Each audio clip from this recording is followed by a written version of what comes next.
First time ko naging excited na gumising, sabi ko na, uy, may church. Okay, background, ilang beses ako naging associate pastor ng dalawang mega church. Sobrang lalaking churches. Yung last church namin, 7 ministries ang binigay sa akin. Tapos, after 2-3 years, sabi ko, nag-resign ako. Sabi ko sa board, ikapoy na ko. Sabi ko na, stop na ko. Nag-resign ko, naghatag ko letter. Muragag yung, pinagwapo pa na ako ang letter. Sobrang gwapo pagkasulat na resign ako. Pero, kung pasahon ni mo, pasabot, gikapoy na ko, bye.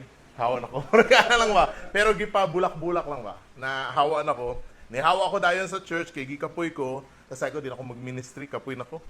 Pero karon nung nagplano ta ng JCC, then excited ako usab. Kagabi bago ko matulog, sabi ko na dugay pa sa buntag oy. Karon nagbuntag na. So meron akong babasahin na story, then this story is sobrang luma. Lumang-luma pero alam na alam nating lahat. Tingnan natin kung meron tayong bagong matututunan. Okay, Luke chapter 19, 1 to 10. Okay, Jesus entered Jericho and was passing through. A man was there by the name of Zacchaeus. He was a chief tax collector and was wealthy. He wanted to see who Jesus was, but because he was short, he could not see over the crowd. So he ran ahead and climbed a sycamore fig tree to see him, since Jesus was coming that way. When Jesus reached the spot, he looked up and said to him, Zacchaeus, come down immediately. I must stay at your house today. So he came down at once and welcomed him gladly. All the people saw this and began to mutter, he has gone to be a guest of a sinner. But Zacchaeus stood up and said to the Lord, look, Lord, here and now I give half of my possessions to the poor. And if I cheated anybody out of anything, I will pay back 4 times the amount. Jesus said to him, today salvation has come to this house because this man too is a son of Abraham. For the Son of Man came to seek and save the lost. Pakisabi sa katabi mo, nasa story ka. Naakasasulod sa story. Tapos pakisabi sa katabi mo, hulata lang. Okay. Bago ko lagi magturo or mag-share or mag-sermon, okay, lagi ko pinapakita ang background for us to understand. Okay? Nung unang panahon, ang status ni Jesus was a rock star. You are a musical family, musician family, as well as sa amuapod. So kasabot taon say pasabot sa rockstar. Ang pasabot sa rockstar, kilalang kilala kahit saan. Okay? Superstar. Kahit saan pumunta si Jesus, kilalang kilala, sinusundan siya ng mga tao, pinupuntahan siya ng mga tao. Bakit? Kasi nagri-ring yung pangalan niya, si Jesus. Ganun ang itsura ni Jesus, para malaman ng lahat. Marami siyang followers, marami nakakilala sa kanya. And pag pumupunta siya sa city to city, ang mga tao sumusunod sa kanya, ang mga tao gusto makinig sa kanya, gusto makita siya, ang iba naiintriga, sino ba talaga siya. And another background ng story, kagaya ng sinabi ko last week, and most of the time, pag magbabasa kayo ng Bible, ganito ang background. Ang Israel, sakop siya ng Roma. Sakop siya ng Roma, merong leader na ibang bansa, mga dayuhan na nagli-lead sa kanila. And this guy, Zacchaeus, kamag-anak nila, kababayan nila, pero empleyado ng mga Romano. So nakita niyo ang story? Empleyado siya ng Romano, ang trabaho niya, kumuha ng tax sa mga Hudyo and ibibigay niya sa mga taga-Roma. So yun ang itsura niya. Ngayon, si Zacchaeus, hindi lang tax collector, chief tax collector, head. Siyang head, siyang boss. Oh, pinakamataas pa. Siya ang boss, tapos sobrang yaman. Okay, we know, we can read between the lines. Okay, kung ano ibig sabihin nun. Now, let's go to sa story. Okay, himay-himayin natin. Si Jesus entering Jericho and was passing through. Ang ibig sabihin niya, napasabot, dumadaan lang. Dili gyud siya, gyud. Murag, muadto siya ng Digos, agi siya Davao. Agi lang siya Davao. Okay, pero meron tao doon, ang pangalan niya Zacchaeus, sobrang yaman niya, and he was tax collector. Gusto niya makita si Jesus. Na-intriga siya, sino ba ito si Jesus? Gusto niya makita si Jesus, pero medyo maliit daw siya, according sa story, medyo maliit. Tapos hindi niya makita si Jesus, and umakyat siya ngayon, tumakbo siya, umakyat siya sa puno. Sa puno, pangkaraniwang puno, sycamore fig tree. Pagpalagay na lahat sa Pilipinas, puno sa Mansanitas, Aratilis. Okay, ganyan lang, kay pangkaraniwan. Umakyat siya ngayon sa puno, then, ano yung option na makikita natin na pwedeng gawin ni Zacchaeus? Makikita natin dito, Ang sabi ng story, maliit siya, hindi niya makita because of the crowd. Ang ibig sabihin nun, ang crowd medyo mas matangkad sa kanya. Or, ang possibility, ayaw talaga ng crowd makita niya si Jesus. Makita natin ang relationship. This guy, itong tao na to, outcast. Si Zacchaeus, hindi niya friend ang mga tao. Ayaw sa kanya ng mga tao. And we all know why. Bakit ayaw sa kanya ng mga tao? Nagko-collect siya ng tax. Buti sana kung yung tax, ibibigay mo sa bansa mo. Imagine nyo, Pilipinas, tayo ngayon magta-tax, tinatax tayo ngayon ng ibang bansa, ibibigay natin sa kanila. And ano yung kapalit? Kagaya ng sinabi ko last week, ang kapalit ng ginagawa ng Romano, sabi ng Romano, mag-tax kayo sa amin, ang kapalit is Pax Romana, ang peace. Walang makikipaggera sa inyo because we will protect you. Tapos ang gagawin ng Roma, gagawa sila doon ng mga palaro, ng mga games, ng mga parang semi-Olympics para malingaw ang mga tao. Ganun lang. Ganun lang. Pero magbabayad kayo ng tax sa amin, tapos hindi naman nila i-develop ang lugar. Kayo man din magde-develop ng lugar nyo. Okay, so ganun. Si Zacchaeus, ayaw sa kanya ng mga tao. Ayaw sa kanya, malamang hinaharangan siya ng mga tao. Sabi na, hindi mo dapat makita to, kami lang to. O, kami lang ang pwede makakita. Ngayon, si Zacchaeus, mayaman. Anong itsura ng mayaman? Makikita nyo ba? Noong unang panahon, alam nyo kagad ang mayaman. Todo postura sa Tagalog, no? Masyadong maporma. Pakitingnan yung katabi nyo, medyo halata naman, di ba? Halata, di ba? Okay. So ngayon, kung titingnan nyo itong story, tingnan nyo mabuti ang story, halatang halata na ang story, mayaman si Zacchaeus, pero yung mayaman tumakbo, different story na. Yung mayaman tumakbo, and hindi lang tumakbo, umakyat pa sa puno yung mayaman. So undignified. Di ba? Murag, sabihin na lang natin na ulawa po, doy. Okay, dato siya, pero karon kasi sa panahon ngayon, makita mo na yung mga mayaman, dili na kaayo maporma secret ba para di sila di mahalata. Tinumi katabi mo, di halata. Kunyari lang. Pero nung unang panahon, sa panahon nila, ganun talaga. Postura, alam na alam. And si Zacchaeus, sabi niya, I don't care. Okay na. Umakyat siya ng puno kasi gusto niya talaga makita si Jesus. Gustong-gusto ni Zacchaeus makita si Jesus. And alam niya, dadaan si Jesus, sabi ng story. Alam niya kung saan dadaan, doon siya umakyat ng puno. Marami mang puno. Pero umakyat siya kung saan dadaan si Jesus. Because he had the intention na talagang makita niya si Jesus. Ngayon si Jesus, dumating na sa lugar niya. Tumingala at sinabing, Zacchaeus. Wow, kilala siya. Di ba? Di ba unang gusto makita ni Zacchaeus si Jesus? Intriga siya, sino to si Jesus? Gusto ko makita. Pero hindi ko makita dahil maraming tao. Pero pagdating ng panahon, sinabi ang pangalan niya, Zacchaeus. Ano kayang feeling ni Zacchaeus noon? Yung hindi siya gusto ng mga tao, outcast siya. Ang tingin ng mga tao sa kanya, magnanakaw. Ang tingin ng mga tao sa kanya, mandurugas. Tingin ng mga tao sa kanya, sabi niyo, mga kawatan man eh. Pero sa ending, yung superstar, yung rockstar, yung sinusunod ng lahat, sinusundan ng lahat, kilala siya sa pangalan. Sabi na, Zacchaeus, sabi, bumaba ka ngayon din. Kasi pupunta ako sa bahay mo. Ang sabi ng story, si Jesus dumadaan. Dumadaan, di ba? Dumadaan si Jesus, di ba? Pero dumadaan daw, kaninong bahay? Kay Zacchaeus mismo na bahay siya dadaan. Ang sinabi ni Jesus, bumaba ka kasi pupunta ako sa bahay mo ngayon.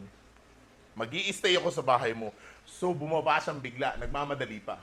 Kasi pupunta si Jesus sa bahay. Pero tingnan natin to, may mga tao nagreklamo. Sabi ng mga tao, ano? Si Jesus naging bisita ng makasalanan? So yung mga tao, tingin nila sarili nila, hindi sila makasalanan. Tama? Hindi sila makasalanan. Pero si Zacchaeus, makasalanan, binisita ni Jesus. Yung makasalanan. Medyo palag sila, dapat sa amin ka kasi kami yung hindi makasalanan. Pero bakit ka sumama sa makasalanan? Ngayon, yun ang tingin ng mga tao kay Zacchaeus. Maliit na nga siya, makasalanan pa siya, alipin pa siya sa mga dayuhan. So, hindi talaga siya magandang tao, hindi siya mabuting tao sa tingin nila. Ngayon, ang sabi ni Zacchaeus is this, Lord, sabi niya kay Jesus, tingnan mo, ngayon, ibibigay ko ang aking kalahati ng ari-arian. Tapos kung meron man akong dinaya, I will give 4 times, okay? I will give 4 times according to the law of Moses. Yan ang ibig niya sabihin. Kung meron akong dinaya, ang batas ni Moses, ang kalahati na binigay ko sa mahirap, babayaran ko pa ng 4 na beses. Alam nyo, gusto kong pigilan si Zacchaeus kung nandito ako eh. Sabihin ka na, teka muna, sure ka? Sure ka, good. Ihatag nimo ha, ihatag nimo ang kalahati, babayaran mo pa ng 4 na beses yung mga dinaya mo. Daghan ba sila na imong gidaya o gamay lang? Murag daghan-daghan, no? So, ang pasabot na ko ani, ang pagkakasabot na ko ani, si Zacchaeus, willing siya mawala tanan. Okay na. Mahurot na tanan. Okay. Babayaran niya ng 4 times yung mga dinaya niya. 1, dinaya niya. 2, 3, 4. Ihatag na niya yung kalahati, bayaran pa niya ng 4 times ang mga dinaya niya. Ibig sabihin nun, wala na. Okay na ako mahurot. Wala na ako'y problema na mahurot. Okay na ihatag ko na lahat. Ngayon, ang sabi ni Jesus, sabi niya, today salvation has come to this house. Because this man too is a son of Abraham. For the Son of Man came to seek and save the lost. Tingnan muna natin to. Si Zacchaeus nag-pledge pa lang. Pangako pa lang ba? Promise. Sabi niya, today Lord, today. Okay, I will give. Karon, nasa sulod siya sa balay. Wala pa siya sa labas. Ang mga tao na nagamak sa kanya, nasa gawas. Siya nasa sulod sa balay. Sabi niya, ihatag ko. Karon, yung mga tao na nagamak sa kanya, yung mga tao na tawag sa kanya kriminal, yung mga tao na tawag sa kanya mandaraya, narinig na rin nila, di ba? Kito, mabibless patuloy yung mga nag-a-accuse kay Zacchaeus na mandaraya. Mabibless patuloy yung mga tao na ayaw kay Zacchaeus. Dahil, doon sa experience ni Zacchaeus kay Jesus, that experience alone, nung nakita niya si Jesus, nagbago ng buhay niya. Okay? Tingnan natin ha, kasi kung titingnan natin itong story, kung si Zacchaeus, ibinigay na niya, tapos nagbayad pa siya ng 4 times, tapos sabay sinabi ni Jesus na salvation has come. So binayaran ni Zacchaeus ang salvation niya? No, promise pa lang eh. Kaya nga, always remember, sinasabi ko sa mga anak ko, once nag-promise kayo, nag-pledge kayo, totohanin niyo. Kasi ino-honor ng Diyos ang pledge. Ino-honor ng Diyos niyan, ang pledge. Ang sinabi, today salvation has come to this house because this man too is a son of Abraham. Anong ibig sabihin? Anong last na sinabi ni Jesus? Sabi niya, for the Son of Man came to seek and save the lost. Kanina, si Zacchaeus ang naghahanap kay Jesus. Kanina, si Zacchaeus, excited siya makita si Jesus. Umakyat pa nga siya sa puno eh. Pero at the end of the day, ang naghahanap pala kay Zacchaeus ay si Jesus. At the end of the day, ang naghahanap kay Zacchaeus, yung rock star, yung superstar. At the end of the day, yung makasalanan, hinahanap nung balaan. Yung makasalanan, hinahanap ngayon nung rabbi, nung teacher ng Lord. Akala ni Zacchaeus, wala siyang kwenta, kasi yun ang tingin sa kanya ng Jericho, yun ang tingin sa kanya ng lugar niya, pero the Lord, the rock star, the superstar, the teacher, the rabbi, ang pupunta sa bahay ni Zacchaeus. Kung i-apply natin to sa buhay natin ngayon din, simpleng-simple lang. 2 bagay. Yung mga taong nasa labas, sila yung batas, sila yung law, sila yung old covenant. And si Jesus, yung grace. Tayo, si Zacchaeus. Yung mga tao sa labas, ang sinasabi, wala kang karapatan. Hindi ka bagay, dili ka angayan, dili ka pwede. Hindi mo naabot ang standard. Pero ang sabi ni Jesus, pupunta ako sa bahay niyo. Doon ako mag-i-stay. Sasabihin ng mga tao, makasalanan ka. Sasabihin ni Jesus na, come down immediately. Sabi niya, tara na, let's go sa bahay mo. Sasabihin ng mga tao, hindi mo naabot ang standard, hindi ka pwede maging pastor, hindi ka pwede maging worship leader, hindi ka pwede mag-ministry. Pero ang sabi ni Jesus, you are loved. You are accepted. Ngayon, ang sabi ng mga tao sa iyo, secular naman ang trabaho mo, hindi ka pwedeng ganito, hindi ka pwedeng ganyan. Alam mo, ang sabi ni Jesus, the Son of Man came to seek and save the lost. Ang sabi ng mga tao sa labas, hindi ka ganito, hindi ka ganyan, hindi mo naabot, hindi ka magiging, pero ang sabi ni Jesus, today, okay, salvation has come today. Naririnig ng mga tao sa labas kung ano yung sinabi ni Jesus. Narinig ng mga tao sa labas, ng mga tao sa labas na ayaw kay Zacchaeus, na sinasabi makasalanan siya, magnanakaw siya, alipin siya ng mga Romano, narinig nila yung sinabi ni Jesus, hey, today salvation has come to this house because this man too is a son of Abraham. Yung akala ninyo, yung nabulag na mata nyo, akala nyo sa kanya na makasalanan lang siya, wala siyang kwentang tao, hey, kamag-anak nyo to. Kababayan nyo. Iisa lang ang ninuno nyo. Salvation has come sa tao rin na to. Kung tingin mo, salvation nasa inyo, nasa kanya rin. Pero ganito yun eh. Ganito yun eh. Kung tingin mo, ang grace bagay sa'yo, hindi mo naiintindihan ang grace. Kung tingin mo, I deserve the grace. You don't even deserve the grace. Kasi ang grace, para sa mga taong hindi deserving. Si Jesus pumunta para sa hindi deserving. Kaya kung pakiramdam mo, deserving ka, hindi pumunta si Jesus para sa iyo. Ganun lang. People are judging us. Okay? People are judging us, persecuting us, calling us by names. Okay? Pinapahirapan tayo para makalapit sa Diyos. Pero ang Diyos mismo ang lumapit sa atin. May kasabihan nga, may laging sinasabi ng tao, ibigay mo ang buhay mo sa Diyos. For me, that is okay, that is good. Pero tingnan natin ang totoo, ang buhay ng Diyos ang ibinigay para sa atin. Ang buhay ni Jesus ang nasacrifice para sa atin. May ibang tao na isasabi na, para mahalin ka ng Diyos, dapat gawin mo to, gawin mo yan. No, wala kang dapat gawin dahil pinanganak ka pa lang, mahal na mahal ka na ng Diyos. Ang dapat mong gawin is to align, sumama ka sa gusto ng Diyos na gawin sa buhay mo. Pag sinabi natin na ganito, uulitin ko ha, sinabi natin na dapat holy tayo para mahalin tayo ng Diyos, dapat nandun tayo sa labas. Wala tayo sa loob. Dapat tayo yung mga tao na nagsasabi na si Zacchaeus, tinan mo pinuntahan ni Jesus, makasalanan man yan. No, dapat tayo maging Zacchaeus. Excited to meet the Lord. Because kung excited tayo, kung makikita natin ng Diyos, kung may encounter natin ng Diyos, and that encounter mismo ang magbabago sa buhay natin.